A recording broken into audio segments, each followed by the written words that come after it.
I want to begin with the moment I stood up from the table, because everything in this story bends around it, and because I have learned that the truest place to begin a hard story is not at the start but at the hinge, the exact second where one version of a life ends and another one, which you did not choose and did not want, begins, whether you are ready for it or not. It was a Saturday evening in early March, in a private room at the back of a steakhouse my son had chosen because it was the kind of place that made an occasion feel like an occasion.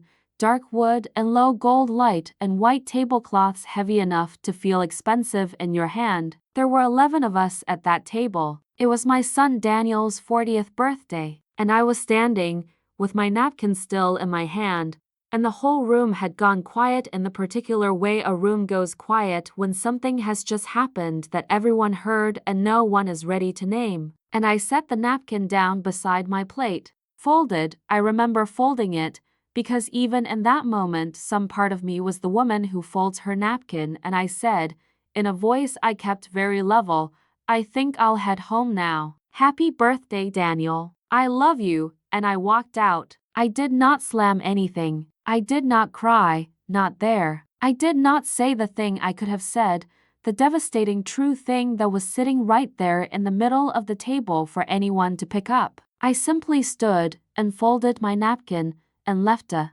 birthday dinner in the middle of the entry, which is a thing I had never done in my life and never imagined I would do, and I walked through that beautiful dark restaurant and out into the cool March night, and I stood on the sidewalk for a moment breathing the air, and then I found my car, and I drove home. That is the hinge. Now let me take you back, because you cannot understand why a woman folds her napkin and walks out of her own son's 40th birthday until you understand the 11 years that built up behind that moment, and the lie that finally, at that table, came apart in front of everyone, not because I exposed it.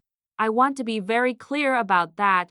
I did not expose anything, but because lies have a structure, like buildings, and a building that has been quietly weakening from the inside will, at some point, on some ordinary evening, simply come down on its own. My name is Francis. Everyone calls me Fran. I am 68 years old, and I live in Asheville, North Carolina, in a small house on a hill with a view of the Blue Ridge Mountains that I have been grateful for every single morning for 22 years, even the mornings when I was grateful for very little else. For 34 years I was a public librarian. I ran the reference desk and then the whole branch at a library in a working-class part of town, and I want to tell you what that work actually is, because people think a librarian is a person who tells you to be quiet and stamps your books, and that is not what it is at all. A librarian, a real one in a real community, is a person who watches. You sit at that desk for 34 years and you watch the whole human parade come through. And you learn to read people the way other people read books, the retiree who comes in every day not for the books but for the warmth and the company because his house is too quiet. The teenager who is checking out books on a subject she is too shy to ask anyone about out loud. The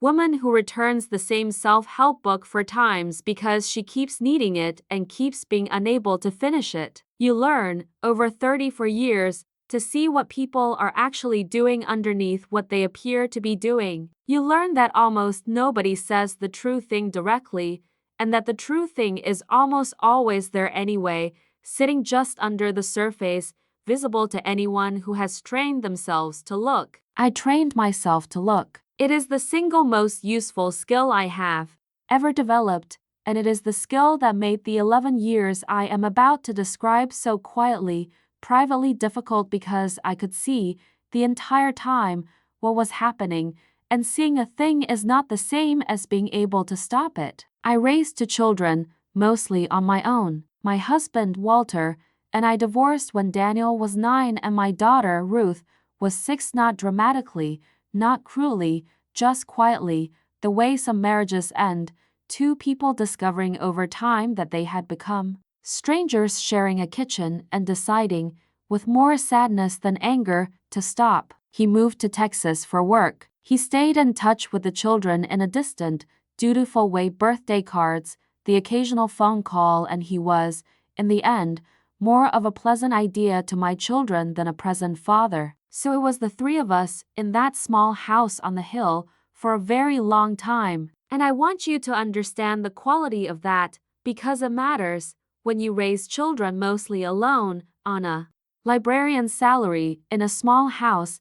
The bond that forms is a particular kind of bond. It is dense. There is no buffer in it, no third adult to diffuse things. It is just you and them, pressed close, getting through. Daniel and Ruth and I got through. We were, for many years, a tight and self-sufficient little unit of three, and the center of gravity of that unit, the sun it all turned around, was, I will say it plainly, me. Not because I demanded it, because that is simply the physics of a single mother and to children in a small house. You become the center. Everything roots through you. I remember the years more in textures than in events. The particular sound of the back screen door banging as the children came in from school. The smell of the inexpensive casseroles I learned to make stretch across 3 days. The winter the furnace failed and we slept, all three of us, in the living room in front of the one space heater I could afford to run, and how Daniel,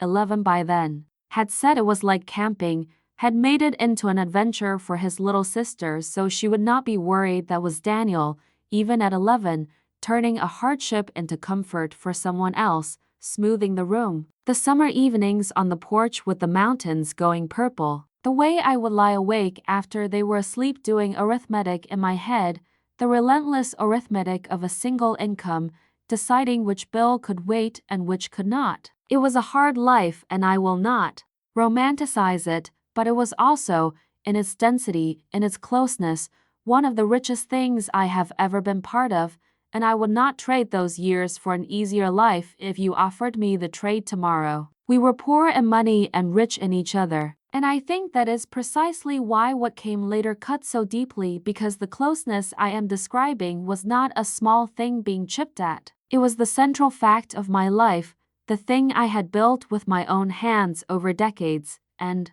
to watch it be quietly disassembled was to watch the disassembly of the best thing I had ever made. I tell you this because it is the thing that broke eventually, and it broke in a way I did not see coming, even with all my training and watching. And I want to say one more thing about those years of the three of us, because it bears on everything that came later. When you raise children alone, you make a quiet, unspoken bargain with them, and the bargain is this: I will give you everything I have, every hour and every dollar and every ounce of my attention, and in return, though you never say it, you would never say it in return, there is a closeness that you come to depend on, a sense that these are your people, that whatever happens in the wide and different world, here, in this small house on the hill, you are known and you are safe. I depended on that closeness more than I ever admitted to myself. After the divorce, my children were not only my children, they were, in a way I am, only now able to see clearly the entire emotional architecture of my life. And a woman whose children are the entire architecture of her life is a woman with a particular vulnerability, a soft place, and the thing about soft places is that the right kind of person can find them in an instant. The way water finds the lowest point in a room. I did not know I had a soft place. I thought I was strong all the way through. I learned, over 11 years, exactly where I was soft because someone pressed there patiently until I felt it. Daniel was my eldest, my son, and he was, from the very beginning, the kind of child who needed to be liked. I do not say that as a criticism. It is simply who he was: warm, eager, attuned to the mood of every room he entered, quick to smooth over any friction, desperate, always, for everyone around him to be at peace and to think well of him. When his father moved away, that quality in Daniel intensified into something almost painful to watch. A 9-year-old boy whose father has just left the household will often decide, somewhere below the level of conscious thought, that it was somehow connected to him, and that if he is just good enough, just pleasing enough, just useful enough, no one else will go. Daniel decided something like that. And he spent the next 30 years being the most accommodating person in every room he was in, and it made him beloved, and it made him successful. He went into hospitality management and rose quickly because an instinct for making everyone feel comfortable is worth a great deal in that world, and it made him, I came to understand, profoundly vulnerable to exactly one kind of person. The kind of person who could sense, the way a certain kind of person can always sense, that here was a man who would do almost anything to avoid conflict, and who could therefore be steered. Her name was Vanessa. Daniel met her when he was 28,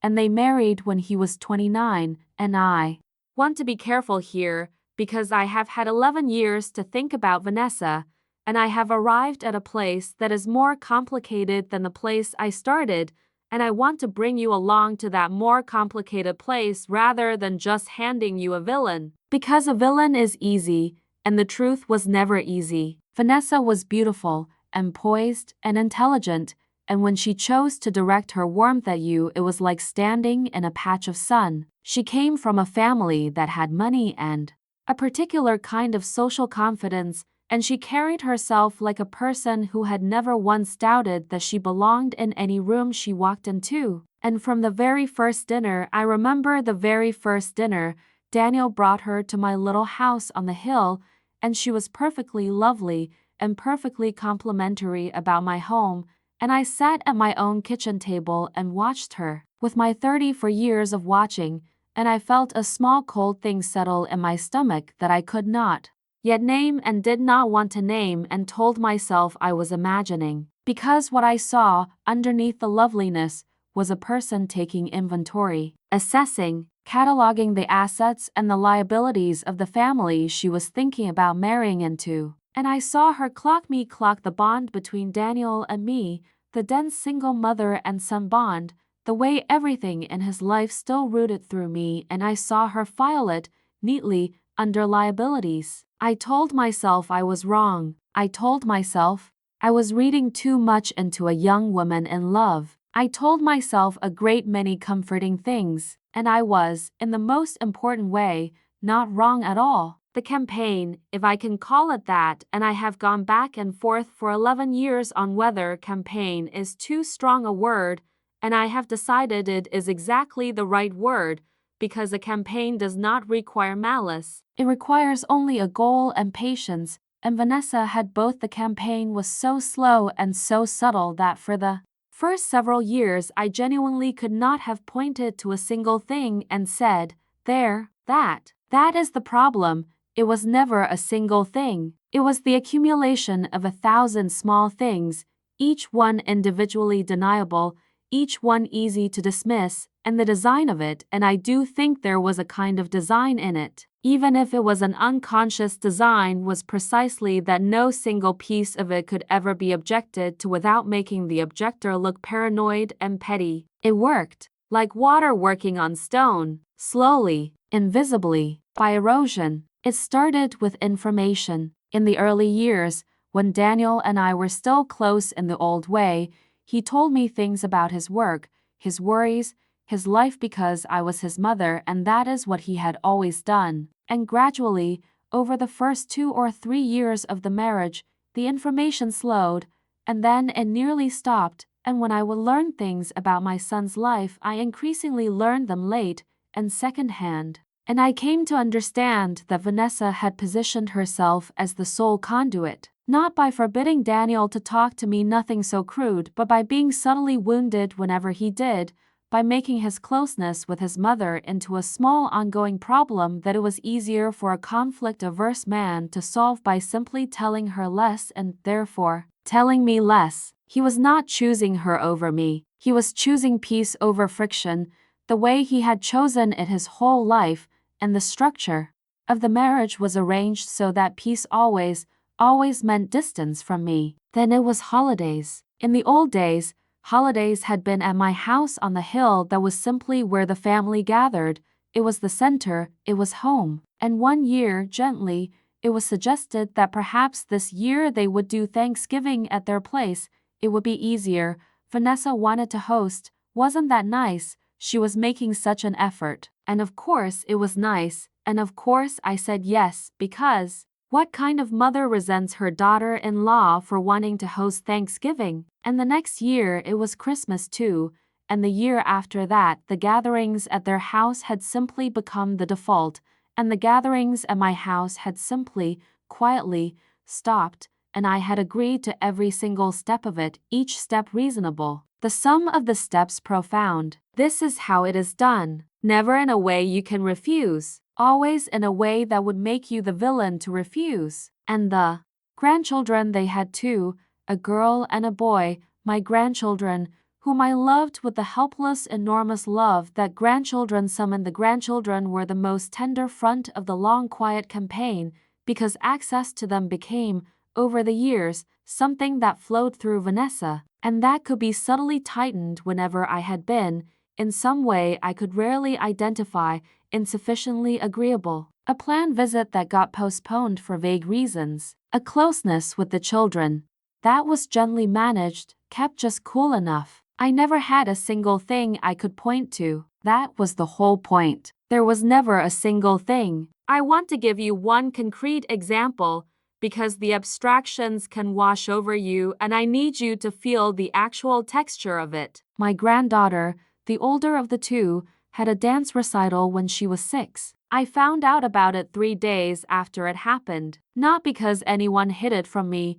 Exactly, I was told, when I asked why I had not been invited, that it had been such a small thing, that they didn't think I'd want to drive all that way for 15 minutes of 5-year-olds, that it had honestly slipped everyone's mind.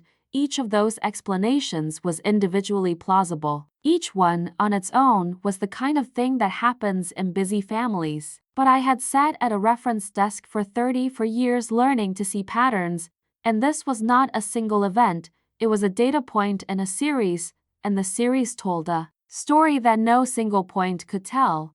I was being moved, gently and deniably, to the outer edge of my own grandchildren's lives, and when I felt the hurt of missing that recital, and felt the impulse to say something about it, I also felt the trap close around the impulse, because to complain about missing a 6-year-old's dance recital is to sound exactly like a grasping, demanding, impossible-to-please mother-in-law. And so the very fact of my hurt became one more piece of evidence that could be used against me, and I swallowed it and said nothing, and that swallowing was itself another small erosion, another inch of ground given up. That is how it works. The hurt you are not allowed to express becomes proof of the very thing you are being accused of. There is no move. That is the design. Now, I want to tell you about my daughter Ruth, because Ruth is the other half of this, and Ruth is the reason the life finally came apart, though she did not do it on purpose and would be the first to wave off any credit. Ruth is 3 years younger than Daniel, and she is, in almost every way, his opposite. Where Daniel needs to be liked, Ruth has never in her life cared whether she was liked, which has made her, at various times, difficult, and has also made her the most honest person I know. She says the true thing. She has always said the true thing, bluntly, often at the worst possible moment, with no instinct whatsoever for smoothing a room. As a child, she was the one who would announce at the dinner table the thing everyone had agreed not to mention. As an adult, she became an elementary school teacher 3rd grade, which is exactly right for her, because 8-year-olds have an unerring radar for adults who are not being straight with them, and Ruth is straight with everyone, always, sometimes brutally. Ruth lives 2 hours away, in Charlotte, and she and Daniel have a relationship that is loving but strained,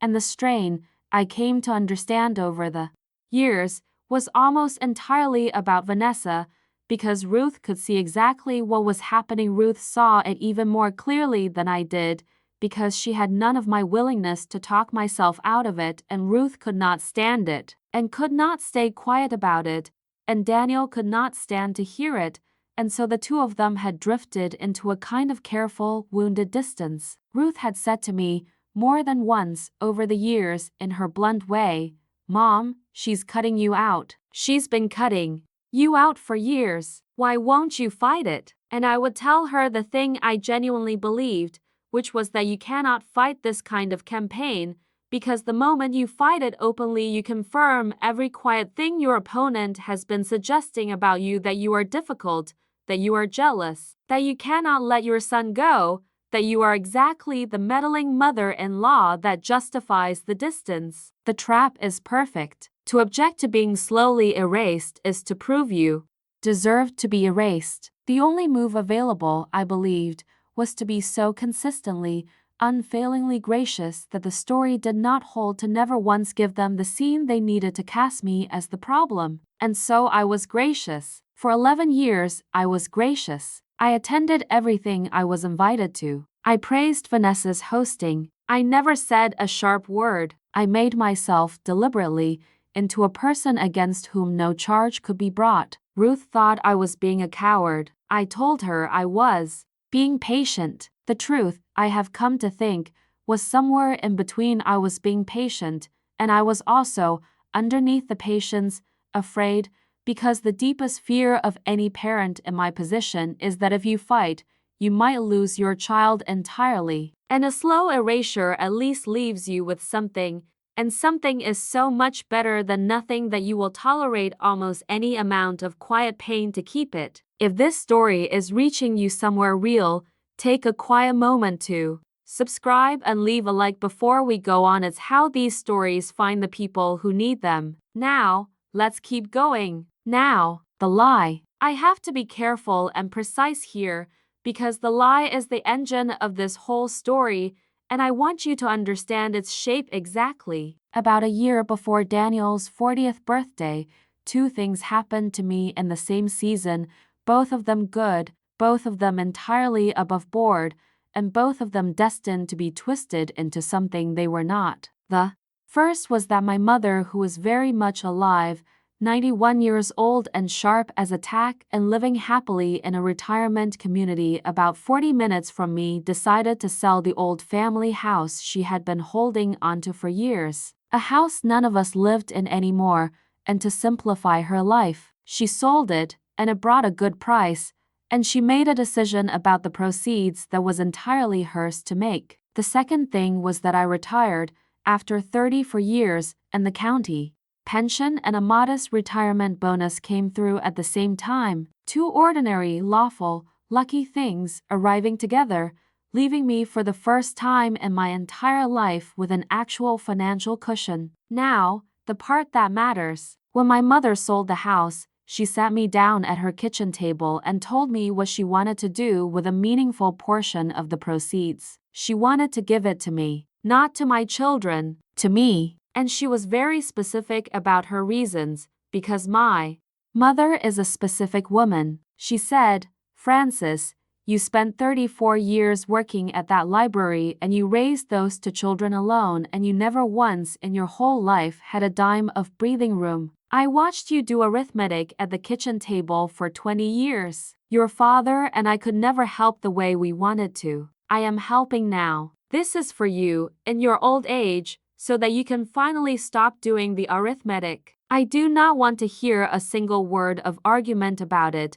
and I did not argue, because you do not argue with my mother, and because it was, I think, the most loving thing anyone had done for me in my adult life. My own mother, at 91, making sure that her daughter would finally get to rest easy about money. Now here is what Vanessa did, and here is where my 34 years of watching became, finally, useful in a way I would have given anything not to need. Over the following months, a story began to circulate in the family, a story I did not start and did not, for a long time, even know was circulating, and the story was this: that the money from my mother's house had been intended for the grandchildren, for Daniel and Vanessa's children, for their education, and that I had, in some unspecified but strongly implied way, diverted it to myself, that on top of my retirement windfall, I had taken money that should have gone to the next generation and kept it. The story was never told to my face. It was never made into an accusation I could answer. It simply seeped, the way these things seep, through the family, a comment here, an implication there, a particular coolness from people who had previously been warm, the slow construction, behind my back, of a version of events in which I was a comfortable, retired woman sitting on a pile of money that rightfully belonged to children. It took me months to even realize the story existed. I realized it the way you realize the weather has changed gradually, through 100 small signals, the way Daniel had started to be just slightly stiff with me, the way a cousin had made a strange pointed comment at a gathering, the way the temperature in the whole family had dropped a few degrees in a way I could not account for. And I did what I do. I watched, I gathered, I held the pieces up to the light, and slowly the shape of it assembled, and I understood that Vanessa had taken the single most loving act of my mother's life, that gift, given to me freely, for the most tender of reasons, and had quietly rewritten it, behind my back, into evidence that I was a selfish woman hoarding money from her own grandchildren. And she had done it, I understood, for a very specific reason, because a mother-in-law who has been successfully recast as greedy is a mother-in-law whose remaining closeness to her son can finally, completely, and with full moral justification, be severed. The 11-year campaign had found its decisive instrument. This was the move that would finish it. I want to tell you what it is like to discover that a lie like that is circulating about you, because it is a particular kind of pain that I had never experienced before. And I think anyone who has experienced it will recognize what I am about to describe. The first thing is disorientation. You feel as though the floor has tilted, because the version of you that is being passed around is not you. It is a stranger wearing your name, doing things you would never do, and yet, people you love are looking at this stranger and believing it is you, and there is no way to reach into their minds and replace the stranger with the truth. The lie has a head start you can never make up. It got there first. It is already installed. The second thing is the terrible temptation to explain. Every cell in your body wants to gather the documents, and I had the documents. I had every record, every bank statement, my mother's own written note about her wishes, all of it, perfectly organized, because I am a librarian, and that is what I do. Every cell in your body wants to call a family meeting and lay out the evidence and clear your name, and I prepared to do exactly that. I sat at my kitchen table one night with all the documents spread out in front of me, ready to build the case that would prove the stranger was not me. And then I stopped, because 34 years at a reference desk had taught me something about the difference between information and belief, and it is this: people do not believe things because of evidence. They believe things because the belief serves them, fits them, feels true to them. And the cruel cleverness of what Vanessa had done was that the lie about me fit a story certain people in the family already half wanted to believe. It explained the distance. It justified taking Vanessa's side. It resolved an awkwardness and a lie that people want to believe cannot be defeated with documents. If I called a meeting and laid out my evidence, I would simply become the woman who was so desperate to defend herself that she had organized a whole presentation about a sum of money, which would, in the perverse logic of these things, make me look more guilty, not less. The defense would become the proof. That is the trap, and it is the same trap as before, the same perfect trap.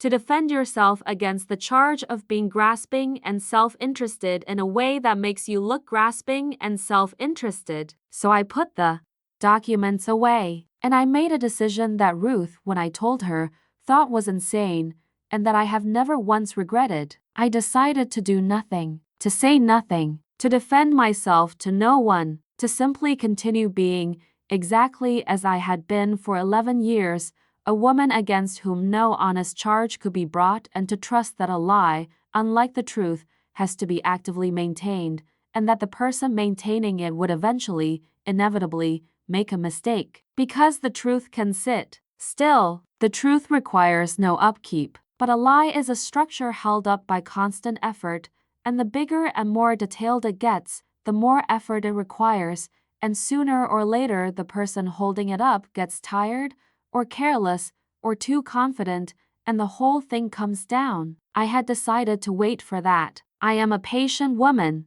I had waited 11 years already. I could wait a little longer. The birthday dinner was Daniel's 40th, and it was. I understood when the invitation came, a kind of test, though I am not sure Vanessa consciously framed it that way. The family was in a strange and tender state, with the money lie hanging in the air, never spoken, coloring everything. And here was a large family gathering, 11 people, the children, cousins, Vanessa's parents, Ruth driving in from Charlotte, all of us in one room. I understood that I was being watched to see how I would behave under the weight of a thing no one would say out loud. I understood that the easiest outcome for Vanessa was for me to be brittle, or cold, or to make some small scene that would confirm the story, and I decided, driving down the mountain to that restaurant, that I would give her nothing. I would be warm, I would be gracious, I would be a delight, I would be so plainly, unmistakably a good and loving grandmother and mother that the lie would have to do all its work in direct contradiction to the evidence of everyone's own eyes. And for the first hour, that is exactly what happened. I was wonderful, if I do say so. I made the children laugh. I complimented Vanessa's choice of restaurant with complete sincerity. I toasted my son, my Daniel, on his 40th birthday, and I told a story about him as a little boy that made the whole table go warm, and I watched Daniel's face as I told it, and I saw, underneath the careful stiffness that the lie had put there, the old love, my son's old love for me, still there, buried but not gone, and I thought, there, that is what I am protecting. That is what all the graciousness is for. I want to describe that first hour a little more, because I have come to think of it as one of the strangest performances of my life. Strange because it was not, in fact, a performance at all. People imagine, when I tell this story, that I must have been seething behind a fixed smile, that the warmth was a mask over fury. It was not. And I think this is the part that is hardest to convey and most important to understand. I was genuinely warm at that table, because the warmth was true. I did love my son. I did love those children. I was glad to be there, and the lie about me had no power to change any of those true things. That was, in a way, my whole secret. I did not have to fake graciousness, because the graciousness was real, and a thing that is real requires no maintenance, no effort, no vigilance. I could be effortlessly warm while Vanessa, 3 feet away, had to expend enormous, invisible energy maintaining a story about me that contradicted the warm woman sitting right there at the table making her own children laugh. She was working so hard. I was not working at all. And that asymmetry, the one telling the lie exhausted by upkeep, the one telling the truth at rest, is the whole physics of how these things eventually break. I could feel her working. I had been able to feel her working for 11 years. And I knew, the way you know a runner cannot sprint forever, that the working would, at some point, fail. I watched her, across that table, the way I had watched 10,000 people across a reference desk. I watched her steer the conversation gently, away from any subject that might be dangerous. I watched her perform her own warmth, which was real warmth too, I think, toward her children, mixed with the calculated warmth she deployed toward the rest of us. I watched her keep the whole elaborate structure aloft through the soup and the salad and the entrée, and I thought, with something that was almost compassion, that must be so tiring, to never be able to rest, to have to remember, at every moment, which version of every story you have told to which person at the table. I had only one story to keep track of, the true one, and the true one keeps itself. She had many, and they all needed her all the time, and she was, though she did not show it, exhausted by them. I could see the exhaustion in the smallest things, a slightly too quick redirection, a laugh held a half-second too long, the faint vigilance behind her eyes that never quite switched off. The building was tired. I had been waiting 11 years for the building to get tired, and over dessert, it set down its burden, just for a moment, and that was all it took. The lie came apart over dessert, and it came apart, as I told you at the very beginning, not because I did anything. I want to say that one final time, with complete clarity, because it is the part that matters most. It came apart entirely on its own through exactly the mechanism I had predicted.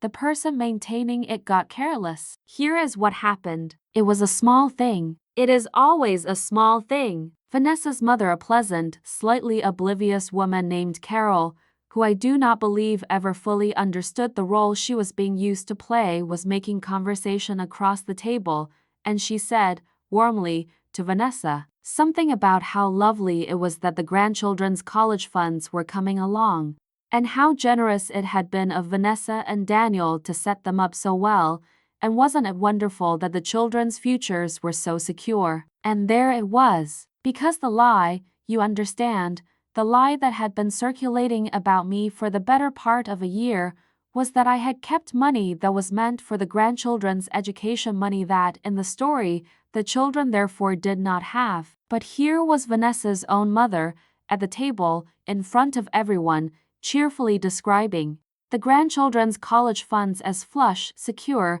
well established, generously provided for by Daniel and Vanessa themselves. The two stories could not both be true. Either the children's education was underfunded because I had selfishly kept the money the story Vanessa had been telling, or the children's education was beautifully provided for by their own parents, the story Vanessa had apparently been telling her own mother. Both could not stand, and they had just collided out loud in front of 11 people, because Vanessa had told different stories to different people and had never imagined that the two audiences would be in the same room at the same time, comparing notes. I watched it happen. I had trained myself for 34 years to watch exactly this kind of thing happen, and so I saw it land in real time, saw it ripple around the table, saw Ruth's head come up sharply, saw a cousin's brow furrow as the arithmetic did itself, saw Daniel go very still, saw Vanessa's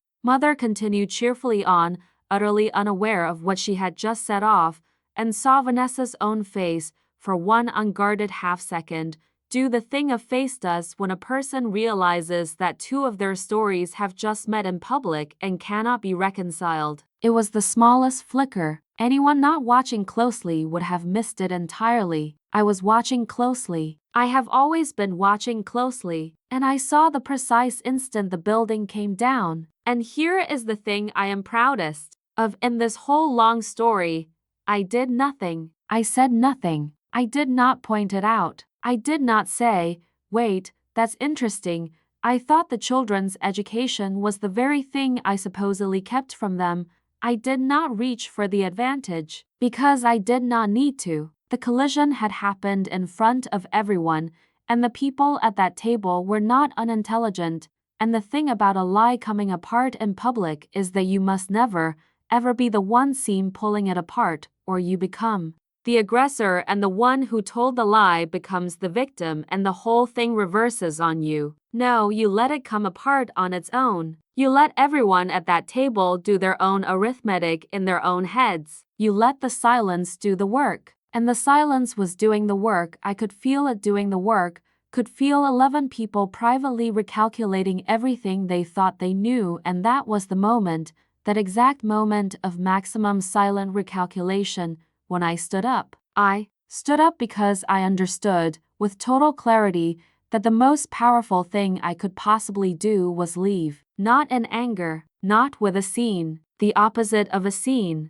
I understood that if I stayed, the conversation would inevitably turn, someone would eventually say the thing out loud, there would be a confrontation, accusations, defenses, hurt feelings, and in the chaos of all that, the clean, simple fact that had just revealed itself would get muddied, and Vanessa would have room to maneuver, to reframe, to become the wronged party in some new way. But if I left, if I simply, gently, lovingly stood up and wished my son a happy birthday and went home, then the fact would be left sitting there, clean and undisturbed, in the middle of the table, for everyone to keep looking at. My absence would be louder than anything I could say. My graciousness in leaving would stand in unbearable contrast to what had just been revealed. I would remove myself from the scene precisely so that there could be no scene, so that the only thing left in the room would be the truth, and 11 people sitting with it. So I folded my napkin, and I said, I think I'll head home now. Happy birthday, Daniel. I love you, and I looked at my son when I said it, only at him, and I let him see that I meant it, that the love was real and unchanged and had never once been about money. And I walked out of that beautiful dark restaurant into the cool March night, and I did not let myself feel the full weight of it until I was in the car, and then I sat for a long time in the parking lot before I felt steady enough to drive, not from sadness, exactly, but from the enormous release of 11 years of held breath. 11 years of being gracious under a slow erasure, finally reaching the moment when I no longer had to hold it. And then I drove up the mountain, home, to my small house with a view of the Blue Ridge, and I made myself a cup of tea, and I sat in the dark and looked at the lights of the city below, and I waited, because I knew the phone would ring. The only question was who would be on the other end, and what they would have understood. Ruth called first. Of course she did. Ruth called me from the restaurant parking lot 20 minutes after I left, having stepped out herself, and she was Ruth does not get rattled. She manages a room of third graders. She is the steadiest person I know, but she was rattled. Mom, she said, Mom, do you understand what just happened in there? Carol, just Vanessa's whole story, just Mom.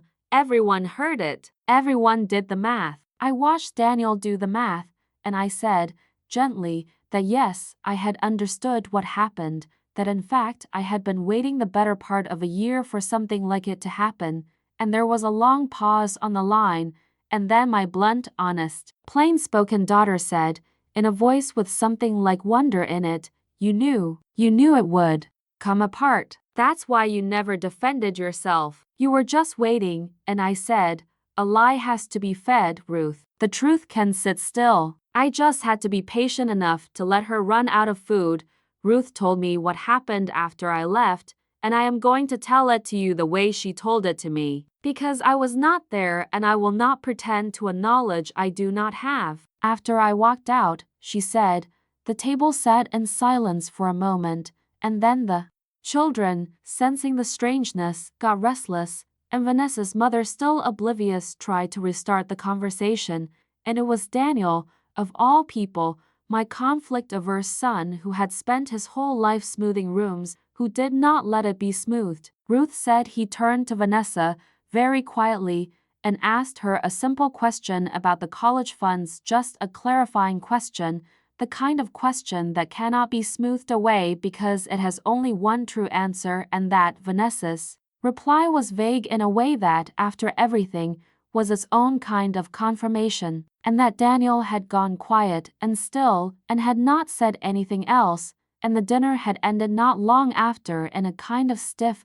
broken awkwardness, and that Daniel had hugged Ruth goodbye in the parking lot and said, in a strange flat voice, I need to think about some things. I did not hear from Daniel that night. I had not expected to. Some understandings cannot be rushed, and a man who has spent 11 years inside a carefully maintained version of reality does not exit it in an evening. He has to walk out of it the way I walked out of that restaurant, slowly, deliberately, all the way to the door. I drank my tea. I watched the lights. I went to bed, and I slept, for the first time in nearly a year, all the way through the night, because the waiting was over, and whatever came next, at least it would be real. Daniel called 3 days later, and I want to tell you about that call carefully, because it is the heart of everything, and because it did not go the way these stories usually go. He did not call full of apology and outrage at his wife. That would have been the easy version,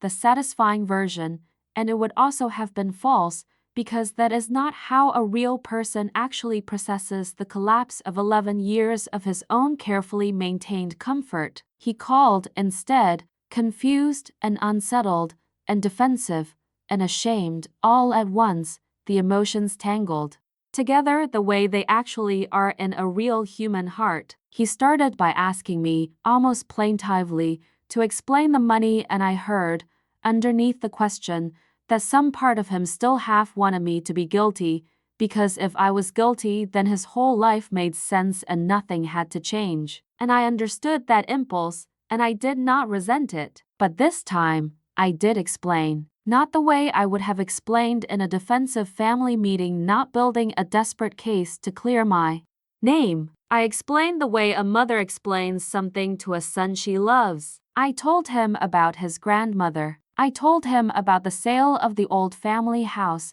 and the conversation at her kitchen table and exactly what she had decided to do and why. And then I told him the thing he had never known, the thing the lie had buried. I told him exactly why his grandmother had given that money to me and not to anyone else. I told him what she said to me that I had spent 30 for years at the library and raised 2 children alone and had never once in my life had a dime of breathing room, that she had watched me do arithmetic at the kitchen table for 20 years, and that she wanted me, in my old age, to finally stop doing the arithmetic. I told him it was one of the most loving things anyone has ever done for me, and I told him that I had the records, all of them, including his grandmother's own note, and that I would show him every single one if he wanted to see them, but that I hoped he would not need to, because I hoped that somewhere in him he still knew who his mother actually was. There was a long silence on the line, and then my son's voice changed, the defensiveness draining out of it, and what was left underneath was simple and young and full of grief. And he said, and I will carry these words for a long time, he said,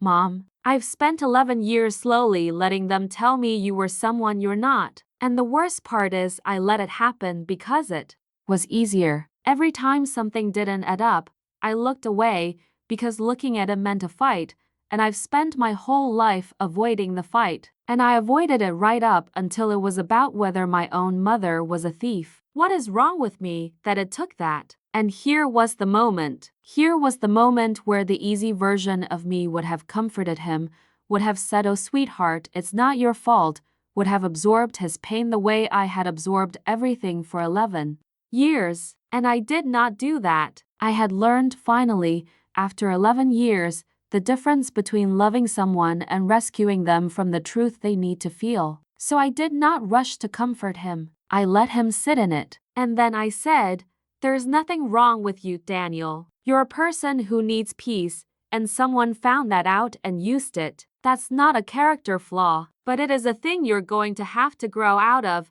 because a man who will look away from anything to keep the peace will eventually look away from everything that matters." You looked away from me. Who else are you going to have to be willing to see clearly now? I am not going to tell you that everything resolved cleanly after that, because it did not, and I promised you at the start that I would tell you the true version and not the comfortable one. Daniel and Vanessa's marriage did not end in a thunderclap. Real marriages, even strained ones, do not end that way. What happened was slower and more complicated. Daniel began, for the first time in 11 years, to actually look at his marriage, to ask questions he had spent a decade not asking, to notice the structure of the thing he was inside. And Vanessa, confronted with a husband who had finally started to see clearly, did what people do when the thing that made them powerful stops working.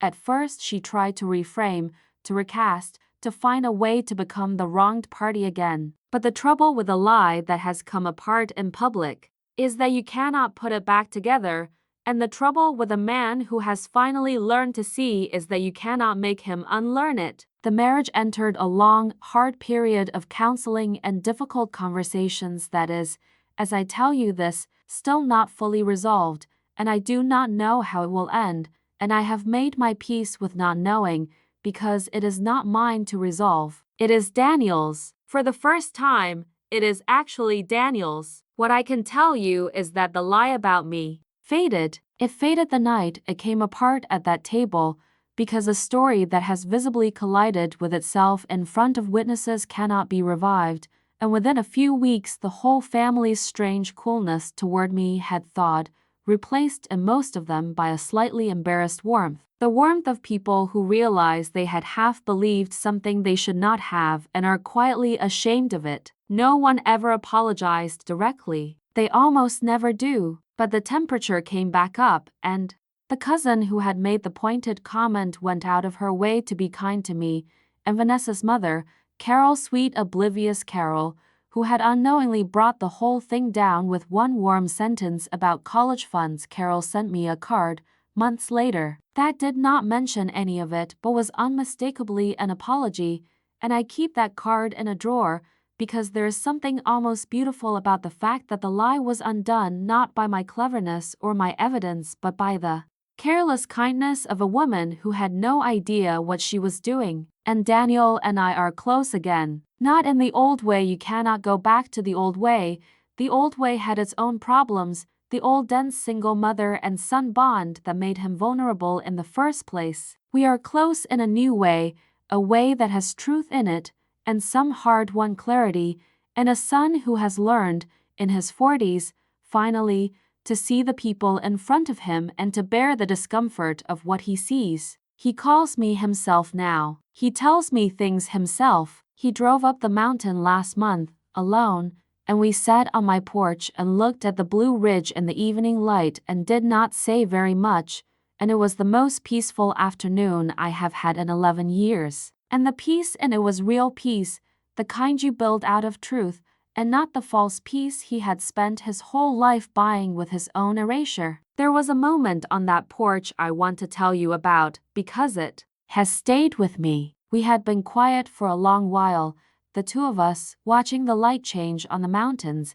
and Daniel said, out of nowhere, not looking at me, I keep thinking about all the years I told myself a story that let me off the hook. About you, about my marriage, about my whole life, really. I told myself I was keeping the peace, that I was the reasonable one, the easygoing one, the one who didn't make problems. And the truth is, I wasn't easygoing. I was just scared. I dressed up being scared as being kind, and everybody let me, because it was convenient for everybody, including me, and I let that sit, because it was true, and because he had arrived at it himself, which is the only way anyone ever arrives anywhere that matters. And then I said the one thing I had been wanting to say to my son for 11 years, the thing I had never been able to say because saying it would have sounded like an attack and would have triggered all his defenses. I said, being kind and being agreeable are not the same thing, Daniel. They have never been the same thing. Agreeable is what you do to make the discomfort go away. Kind is what you do when you're willing to sit in the discomfort because someone needs you to. You spent 40 years being agreeable and calling it kind. You can spend the rest of your life learning the difference. It's not too late. It is almost never too late.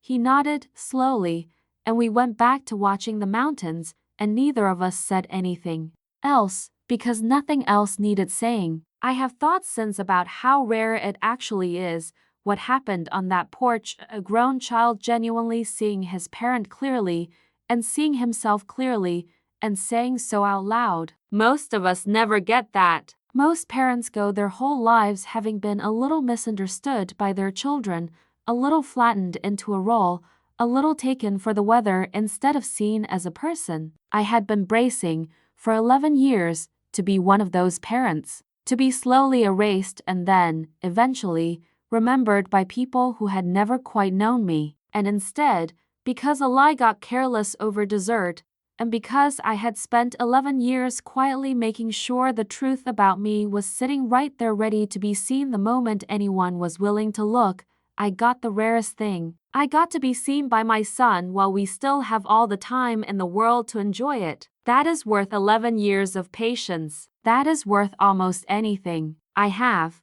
thought a great deal, in the time since that birthday dinner, about why I waited, about whether the 11 years of graciousness were wisdom or cowardice, whether my refusal to fight was strength or fear, and I have arrived at an answer that is more honest than the one I would have given you a year ago. The truth is, it was both. It is almost always both. I was patient and I was afraid, and the patience and the fear were braided together so tightly that I could not have separated them if I tried. I waited partly because waiting was wise, and partly because I was terrified of losing my son, and both of those things were true at once, and I have stopped pretending that the noble reason was the only reason. But here is what I have decided is the deepest truth of it, the thing underneath both the patience and the fear. I waited because I trusted the truth. Not in a naive way. I know perfectly well that lies often win, that the truth does not always come out, that plenty of good people are wronged by stories that are never corrected. I am not telling you that the truth always triumphs. It does not. But I am telling you that a lie has a particular weakness, a structural flaw built into its very nature. It has to be maintained. It has to be fed. It has to be told consistently to everyone, forever, without a single slip, and that is a thing no human being can actually do over a long enough span of time. The truth requires nothing. It can sit in a drawer with the documents and wait. And I decided, 11 years ago and again when the money lie started, that I would be the truth's patience. I would simply outlast the lie. I would be so consistently, undeniably myself that when the lie finally collided with itself, and it would, because it always does, because no one can feed a lie forever, there would be 11 years of contrary evidence sitting right there in everyone's memory, ready to be believed the instant they were ready to believe it. That is what graciousness was all those years. It was not weakness. It was not even only patience. It was evidence. Every gracious act, every warm gesture, every time I praised Vanessa's hosting and made the grandchildren laugh and refused to give anyone the scene they needed, every one of those was a small deposit in an account that I knew someday I might need to draw on. And when the day came, the account was full. The truth about who I was had been documented, not in a folder of bank statements, but in 11 years of behavior witnessed by everyone who mattered. And that is the kind of evidence that actually changes minds, because it is the only kind people actually believe. It is summer now in Asheville. The mountains are green and heavy with it, and the mornings come in cool and clear, and I sit on my porch with my coffee and I am grateful, the way I have always been grateful, even in the hard years. My grandchildren came up to stay with me for a week last month, just them, sent up by their father, my son, who decided his children should know their grandmother properly without anyone managing the access, and we made a mess of the kitchen baking things, and I told them stories about their father as a little boy, and I watched them run around my small yard with the whole green sweep of the Blue Ridge behind them, and I thought my heart would simply break open with the fullness of it. My mother came over one of those afternoons too, 91, and delighted to meet her great-grandchildren properly for the first time into long, and she sat in the good chair on the porch and watched them play, and she caught my eye across the yard and gave me a small private nod, and I knew exactly what the nod meant. It meant, there, that is what the money was for. Not for me to sit on. For this. For you to be here, easy and unworried, in the middle of your own family, finally. I walked away from my son's 40th birthday dinner in the middle of the entry, and it was the most powerful thing I have ever done, and I did it by doing almost nothing at all. I folded my napkin and I wished him a happy birthday, and I told him I loved him, and I left. And in leaving,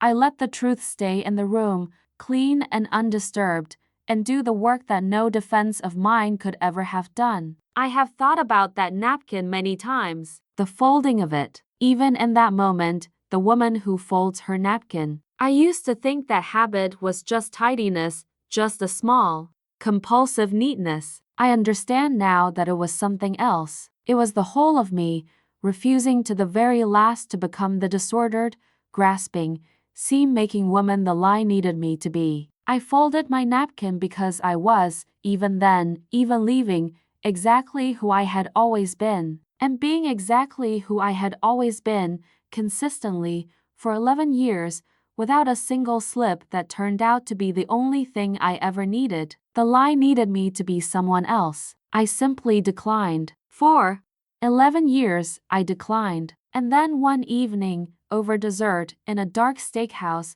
the lie got tired, the way lies do, and it set down its burden for half a second, and the whole thing came down not because I pushed it, but because I had spent 11 years making sure there was nothing holding it up but Vanessa's own endless effort, and effort runs out, and the truth never does. That is the thing I most want you to carry away from this, whoever you are, wherever you are sitting with whatever lie is being told about you right now. You may not be able to defeat it. Defending yourself may only feed it, but you can refuse to become the person it needs you to be. You can be, consistently and patiently and for as long as it takes, exactly who you actually are. And if you can do that, if you can simply outlast it, and trust that a lie has to be fed and the truth can sit still, then one day, on some ordinary evening, when you least expect it, the lie will get careless, and it will come apart on its own, and all your years of quiet, unwitnessed integrity will suddenly become the most important evidence in the room. I folded my napkin. I went home. The mountains were waiting, the way they always are, and the truth, which had been sitting still and patient in a drawer for a year, finally stood up at that table and spoke for itself in a voice, it turned out, far louder than anything I could ever have said.